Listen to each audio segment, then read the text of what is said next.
Honao aminareo hatrany diavako ny fahasoavan'i Jesoa Kristy Tompontsika. Amen.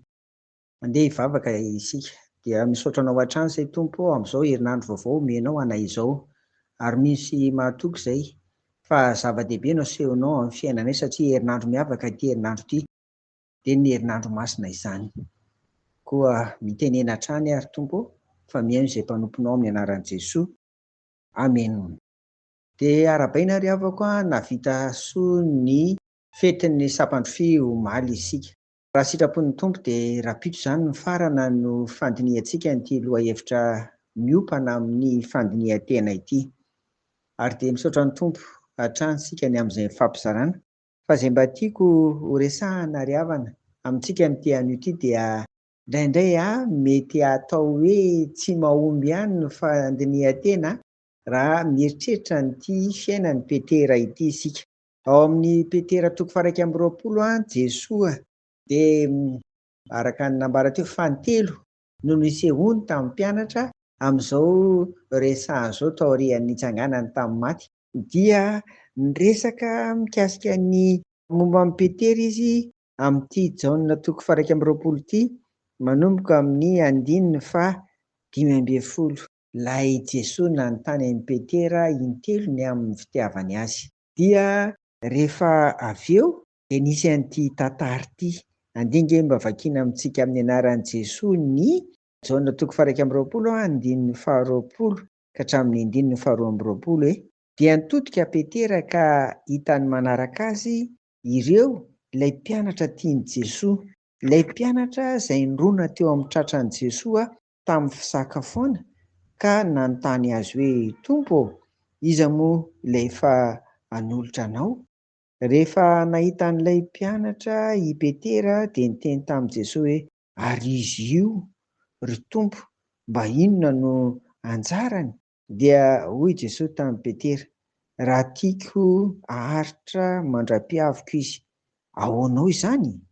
Fa ianao avy hiaraka amiko. Amen. Ny vakiako araka ny dieny manadika teny iombonana ekimenika eto Madagasikara ry havako izany andiny soratra masina izany. Hoy teny am-piandohana efa hifarana izy ity, rapito sisa ny andiniantsika n'izany lohahevitra izany. Fa raha mieritreritra ny amin'ny Petera eto dia indraindray mety tsy ahomby ihany ve ilay fandinihan-tena sa ahoana?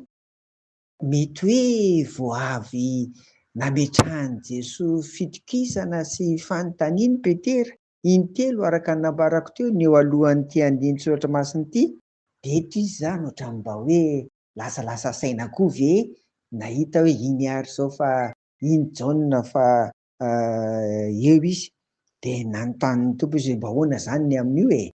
Dia ny Tompo tonga dia nahitsy mivaly teniny: miaraka amiko fa izao ny anjaranao dia izao, avy hiaraka amiko. Ny Jaona dia hoe mitoetra tian'i Jesoa, hitoetra mandra-piavana. Inona hoy aho no ifandraisan'izany amin'ny fandinihan-tena? Ry havako, eny e, mety tsara tokoa ny hoe mieritreritra ny hafa, fa amin'ny lafiny tahaka an'izao fantatry ny Tompo ny any-poditsika izany, fantatry Jesoa ny any an-tsaintsika tsirairay avy. Aza variana mijery ny hafa e! Ianao aloha jerena, ahoana ny aminao? Ahoana ny fanarahanao an'i Jesoa Kristy? Ahoana ny fanoloran-tenanao an'i Jesoa Kristy? Fa fantany ny ao anatintsika. Lesona lehibe amin'ity izany amin'izao hoe andro iray sisa dia hifarana izao, dia n'ity fandinihan-tena ity dia izao: aza mieritreritra ny hafa aloha, fa ianao jerena, ahoana ny fanompoanao ny Tompo? Ahoana ny fanarahanao ny Tompo? Izay izany jerena. Amen. Vavaka ary sika. Ry Tompo, Rainay any an-danitra misaotra anao hatrany izay fa mampiheritreritra anay amin'ny fandinihan-tena izay hita hatramin'izay. Aza avela ho diso eritreritra ny aminay ary izahay, indrindra koa ny amin'ny hafa, fa hametra-panontaniana hatrany: ahoana ny fanompoana ianao?